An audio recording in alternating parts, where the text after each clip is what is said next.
கரூர்ல பார்த்துருப்பீங்க. விஜய் சாலையில வந்திருக்காருன்னு மக்கள் 42 பேர் வந்து இறந்திருக்காங்க. அதுபோல வந்து சீமான் மாநாடு இப்ப நடத்துறாங்க. மக்களுக்கு எந்த முறையில பாதுகாப்பு இருக்கும்? பேச்சாளர்களுக்கு மட்டும் தான் பாதுகாப்பு இருக்குமா? இல்ல மக்களுக்கும் சேர்த்து பாதுகாப்பு இருக்குமா?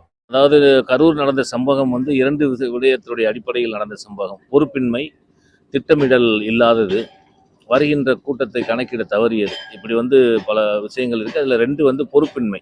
அந்த கட்சியினுடைய பொறுப்பாளர்களுக்கு வருகின்ற கூட்டத்தை பாதுகாக்க வேண்டும் என்ற பொறுப்பின்மையின் காரணமாக இது நடந்த சம்பவம். அதுக்கு இன்னும் நாங்கள் வருந்துகின்றோம். அந்த அந்த அந்த 41 பேருடைய இழப்பு என்பது எங்கள் மனதை இன்னும் காயப்படுத்தி கொண்டே தான் இருக்கின்றது. ஏனால் அவர்களும் எங்கள் பிள்ளைகள் தான். அவர் அந்த சம்பவம் நடந்த மறுநாளே எங்கள் உயிரண்ணன் செந்தமிழன் சீமான் அந்த கரூருடைய அரசு மருத்துவமனைக்கு சென்று அவர்களுக்கு ஆறுதல் கூறி வந்தார் என்பது உங்கள் அனைவருக்கும் தெரிந்த விஷயம். நாம் தமிழர் கட்சியை பொறுத்தவரையில் இங்கு பேச்சாளர்களுக்கு முக்கியஸ்தர்களுக்கு என்று யாரும் இல்லை. இங்கு வந்தவங்க அனைவருமே சமம்தான்.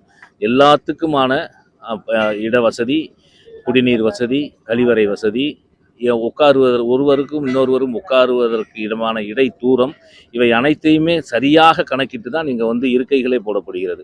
எனவே நெரிசல் வருவதற்கு இங்கு ஒரு விதமான வேலையும் கிடையாது. வருவது ஒரு வழி, போவது ஒரு வழி என்பதுதான் இங்கு நாங்கள் திட்டமிட்டு செய்திருக்கின்றோம். எனவே வருகின்ற ஒவ்வொரு மாவட்டத்திற்கும் தனித்தனியான அறை போல் அமைத்து அந்த அறையில் அமர வைத்திருக்கின்றோம். அந்த அறையில் அவர்களுக்கு தேவையானது அனைத்தும் கிடைத்துவிடும். தாய்மார்கள் குழந்தைகளோடு வருபவர்கள் கூட தாய்ப்பால் கொடுக்க வேண்டும் என்றால் அதற்கான ஒரு இடமும் இங்கு ஏற்பாடு செய்யப்பட்டிருக்கிறது. ஒரு அறைக்குள் 15 பேர் அவர்களுக்கு தேவைகளை பூர்த்தி செய்வதற்கு இங்கு அவர்களை அனுமதிக்கப்பட்டிருக்கின்றார்கள். அவர்கள் அந்த கூட்டத்தில் யாருக்காவது தண்ணீர் தேவையோ, யாருக்காவது மருந்து தேவையோ, ஏன்னா இங்கே வந்து நம்ம ஒரு டெம்பரவரியாக வந்து அந்த ஆம்புலன்ஸ் இதையும் வச்சுருக்கோம், டெம்பரவரியான மருத்துவத்தையும் நம்ம வந்து வச்சுருக்கோம்.